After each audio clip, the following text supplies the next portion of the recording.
اور پیچھے چلے گئے.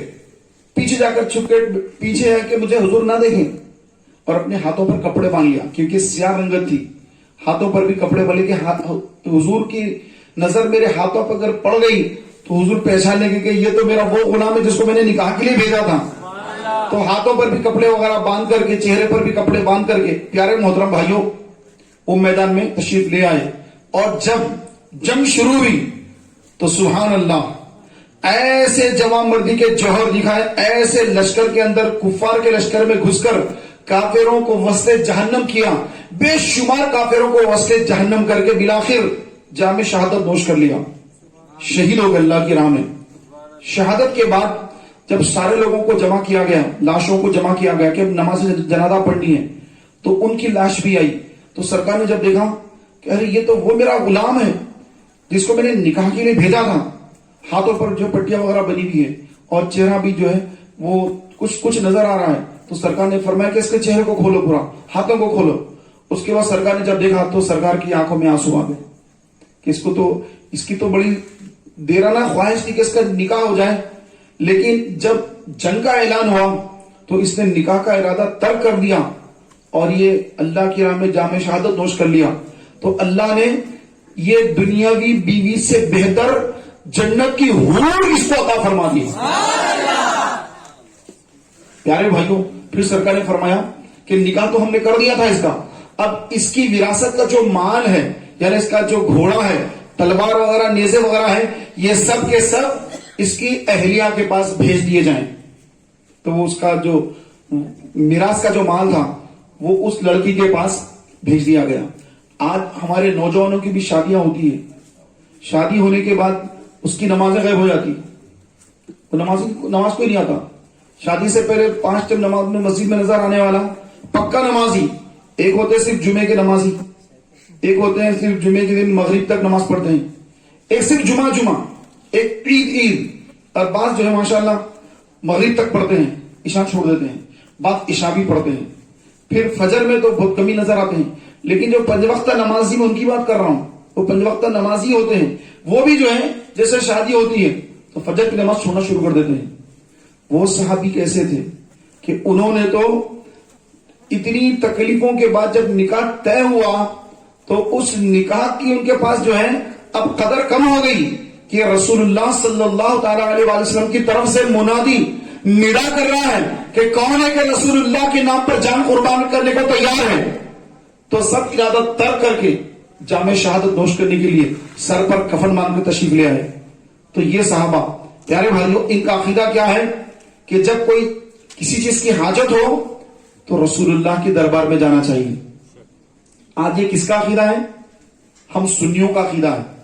یا رسول اللہ انظر حالنا, یا حبیب اللہ اسمع قالنا, اننی فی بحر ہم مغرق خذ یدی سہل لنا اشکالنا. پیارے بھائیوں, آج ہم مولا علی کو کیا مانتے ہیں؟ مشکل کشا مانتے ہیں, اور بدعقیدوں کے نزدیک کیا ہے؟ مشکل کشا اللہ ہے, اللہ کے سوا کوئی نہیں. ہمارا عقیدہ کیا ہے؟ علی بھی مشکل کشا ہیں, اور علی کس کے طفیل میں ہے؟ حضور کے صدقے میں علی مشکل کشا ہے. تو علی بھی مشکل کشا ہیں تو رسول اللہ بھی مشکل کشا ہے. پیارے بھائیوں, حضرت سیدنا ابوبکر صدیق رضی اللہ تعالی عنہ, توجہ ہے نا آپ کی, بعض بھائیوں کو جمائی آ رہی ہے. یہ جمائی جو آتی ہے نا, اصل میں یہ جمائی یہ غفلت کی طرف لے جاتی ہے. تو میں آپ کا زیادہ وقت نہیں لوں گا کیونکہ آپ کو جو ہے بستر کی یاد آ رہی ہے, آپ کو سونے کی جو ہے یاد آ رہی ہے, یار کب تک چلے گا, آپ تو کہیں گے تو مروت کے خلاف ہے. تو بعض اس میں بیٹھے ہیں اور بعض بھائی جو جذبے میں بیٹھے ہیں. تو انشاءاللہ میں مختصر وقت میں جو ہے اپنی بات کو ختم کرنا چاہتا ہوں, تو آپ توجہ فرمائیں. چند باتیں عرض کر کے اپنی گفتگو کو سمیٹ رہا ہوں. تھوڑا سا درود شریف پڑھتے ہوئے آگے تشریف لا لیجیے. جو بھائی پیچھے ہیں ان سے گزارش ہے, پلٹ کے پیچھے نہ چلے جائیں, آگے آ جائیں.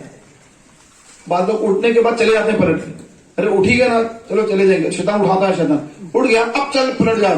یہ باتیں جو ہو رہی ہے یہ سننا نہیں ہے. تو میرے پیارے بھائیوں, آپ سب سے گزارش ہے درود شریف پڑھتے ہوئے آگے تشریف لے آئیے. اللہم صلی علی سیدنا و مولانا محمد وعلی آل سیدنا مولانا محمد وبارک وسلم.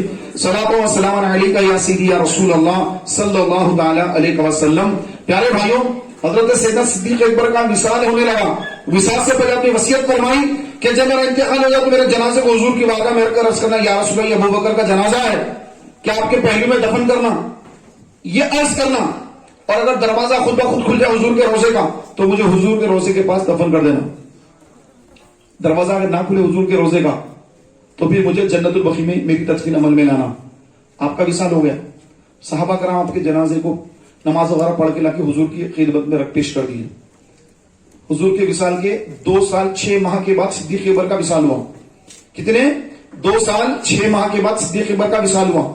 2 سال 6 مہینے کے بعد وصال ہوا.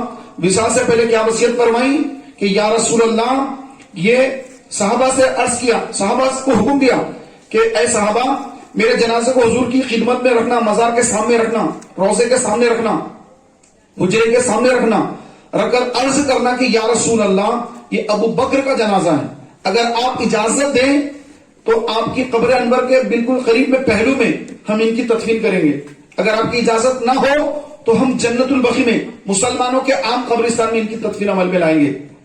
پھر فرمایا کہ دیکھنا کہ دروازہ خود بخود کھل جائے تو پھر مجھے حضور کے روضے کے پاس دفنانا, دروازہ نہ کھلے تو مجھے بقیع میں دفنا دینا.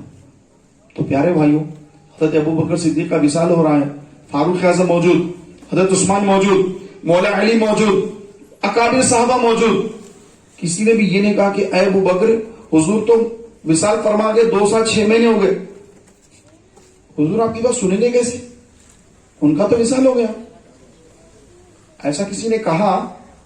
کسی نے نہیں کہا, کیونکہ سب کو معلوم کہ حضور علیہ الصلوۃ والسلام اپنی قبر انور میں آرام فرما ہے, استراحت فرما ہے, اور جو حضور کے غلام, حضور کے امتی جو عرض کریں گے حضور سنتے بھی ہیں, اس کا جواب بھی عنایت فرماتے ہیں. یہ کیا ہے؟ عقیدہ ہے صحابہ. کیا عقیدہ صحابہ ہے؟ حضور اپنی قبر انور میں آرام فرما, استراحت فرما ہے, بلکہ قبر کا وہ حصہ جہاں سرکار آرام فرما ہے وہ عرش اعلیٰ سے بھی افضل ہے. وہ عرش اعلیٰ سے بھی افضل ہے, جہاں پہ سرکار علیہ الصلوۃ والسلام کا جسم معطر رکھا ہے, وہ حصہ زمین کا, مدینے کا وہ حصہ عرش سے افضل. پیارے بھائیوں, اب وصال ہو گیا, جنازہ مبارکہ لایا گیا. صحابہ نے عرض کی یا رسول اللہ, یا رسول اللہ صلی اللہ تعالی علیہ وسلم یہ ابو بکر کا جنازہ ہے, اگر اجازت ہے آپ کی یا رسول اللہ تو ان کی تدفین آپ کے قریب میں, قبر انور کے قریب میں کریں گے.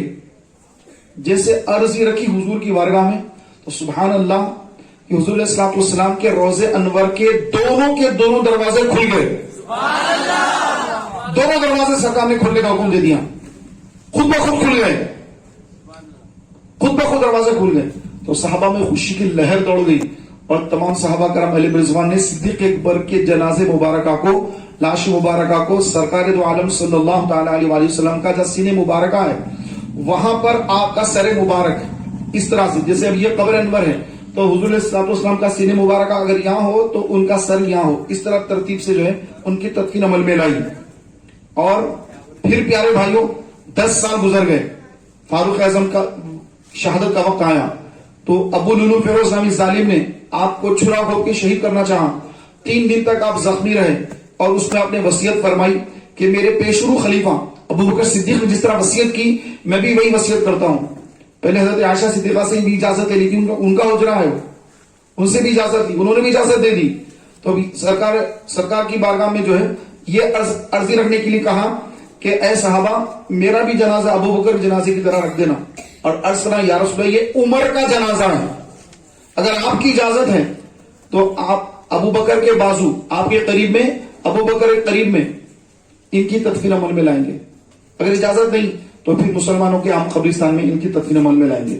تو حضور کی بارگاہ میں صحابہ نے عرض کی, جیسے حضور کی بارگاہ میں عرض کیا پیارے بھائیوں صدیق اکبر کے لیے دونوں دروازے کھول دیے گئے تھے, خود بخود حضور کے حکم سے کھل گئے تھے. اور جیسے فاروق اعظم کی باری آئی تو پیارے بھائیوں جیسے صحابہ نے عرض کیا تو دونوں دروازے نہیں, ایک دروازہ خود بخود کھل گیا. تو صحابہ کرام علیہ رضوان نے حضرت عمر فاروق اعظم کو بھی حضور کے روضے کے پاس صدیق اکبر کے بالکل بازو میں, جہاں صدیق اکبر کا سینہ ہے وہاں پہ حضرت عمر کا سر ہو, ایسی ترتیب میں یوں اس طرح ترتیب میں حضرت عمر فاروق اعظم کی تدفین عمل میں لائی. پیارے بھائیوں یہ دو دروازے کھل جانا اور ایک دروازہ کھلنا، اس کے بارے میں آپ کو شاید پتہ ہی ہوگا کہ جب جنگ تبوک کا موقع ہوا تو صدیق اکبر نے اپنا سارا مال لے کر حضور کی خدمت میں پیش کیا اور ایک ٹاٹ جو ہے وہ باندھ لیا اور کانٹے لگا لیے، اپنے کپڑے بھی ڈال دیے اسلام کے لیے، شاید کسی مجاہد کے کام آ جائے۔ تو فاروق اعظم اور حضرت ابو بکر میں ہمیشہ جو ہے کمپٹیشن رہتا کہ کون آگے بڑھے گا، کون آگے بڑھے گا، کون آگے بڑھے گا۔ تو اس وقت فاروق اعظم کے پاس بہت سارا مال آیا ہوا تھا، تو فاروق اعظم نے دیکھا کہ آج تو میرے پاس اتنا مال ہے کہ اتنا مال اللہ کے راہ میں آج دوں گا کہ ابو بکر جو ہمیشہ میرے سے آگے چلے جاتے ہیں آج میں ان سے آگے نکل جاؤں گا، بہت سارا مال لے کر آؤں گا۔ گھر آئے اور آ کر اپنے گھر کا سارا مال جمع کیا، آدھا مال لے کر حضور کی خدمت میں آ گئے۔ سرکار نے فرمایا اے عمر کیا لائے؟ عرض کی یا رسول اللہ اپنے سارے مال میں سے آدھا مال گھر والوں کے لیے چھوڑا، آدھا مال لے کر آپ کی بارگاہ میں آ گیا۔ اب خوش ہو گئے کہ بولے اب جو ہے اتنا مال آیا ہوں حضور کی بارگاہ میں کہ ابو بکر سے آگے نکل گیا آج تو میں۔ تو پیارے بھائیوں اب یار غار کی آمد ہے حضور کی خدمت میں، یار غار حاضر ہوئے، دیکھا تو کیا کس شان سے آ رہے ہیں کہ ٹاٹ کا کپڑا جو ہے، ٹاٹ کا جو کپڑا ہوتا ہے، ٹاٹ جو ہوتا ہے اس کو جو ہے لپیٹ لیا جسم پر، کانٹے لگا لیے اور مال لا کے پیش کیا۔ سرکار نے فرمایا کہ اے ابو بکر کیا لے کر آئے؟ عرض کی یا رسول اللہ اور رسول کو گھر میں چھوڑ کر گھر کا سارا مال لے کر آ گیا، سارا مال لے کر آ گئے۔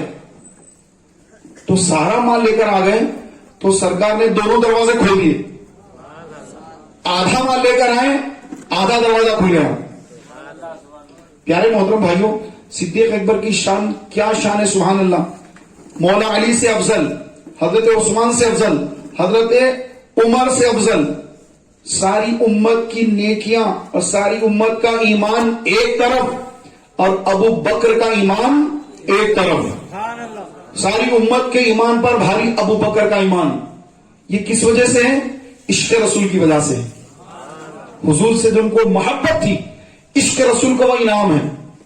تو یہ جو عقیدہ ہے صحابہ ہے کہ عقیدہ صحابہ یہی ہے کہ حضور علیہ السلام اپنی قبر انور میں آرام فرما ہے اور ہم جو کچھ عرض کرتے ہیں حضور سنتے ہیں۔ اور بدعقیدے جو نان فاتحہ ہیں، جو نان 11ویں نان 12ویں ہیں، ان کے عقیدے کیا ہیں؟ ان کے جو اکابر لوگوں نے کیا لکھا کہ معاذ اللہ حضور مر کر مٹی میں مل گئے، معاذ اللہ حضور مر کر مٹی میں مل گئے، استغفر اللہ ثم معاذ اللہ۔ جبکہ ہم مسلمانوں کا عقیدہ اور ایمان ہے جو سرکار نے فرمایا کہ اللہ تبارک و تعالیٰ عز و جل نے انبیاء علیہ السلام کے اجسام کو زمین پر حرام کر دیا ہے، اللہ کے نبی اپنی قبروں میں زندہ ہیں اور انہیں رزق دیا جاتا ہے۔ تو جو اللہ کے نبی زندہ ہے قبروں میں تو پھر امام الانبیاء کی کیا شان ہے، سبحان اللہ۔ میرے امام فرماتے ہیں تو زندہ ہے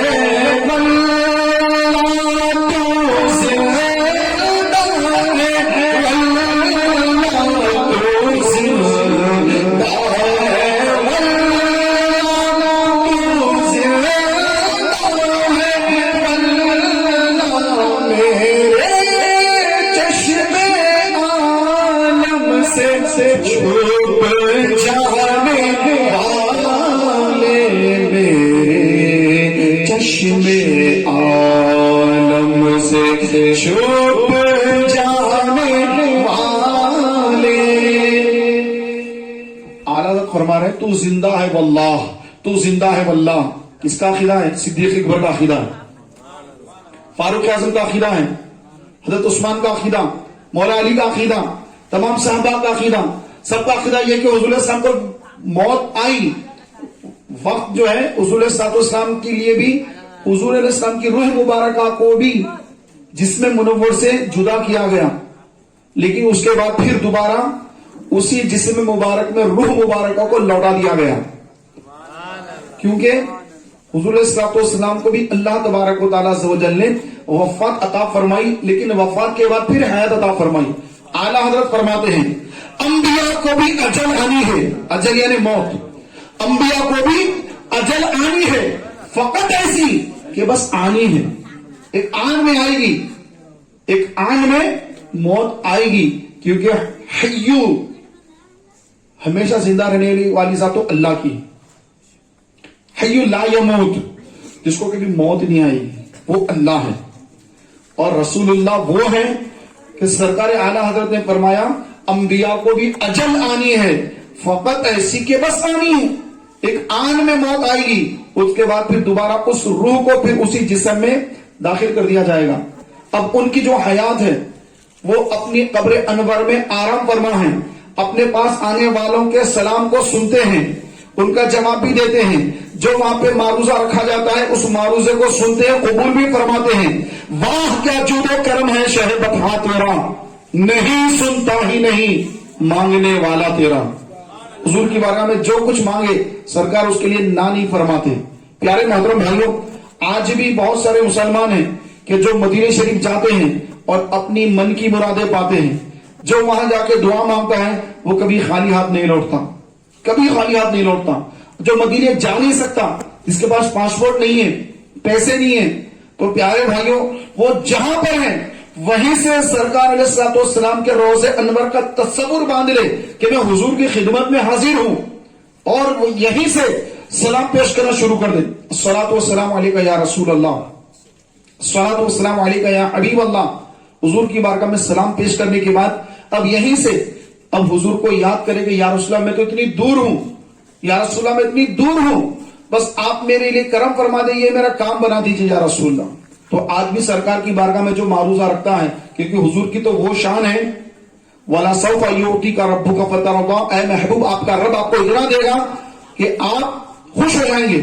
وَأَمَّا السَّائِلَ فَلَا تَنْهَرْ، کہ محبوب مانگتے کو مت جھڑکنا، عطا فرما دینا۔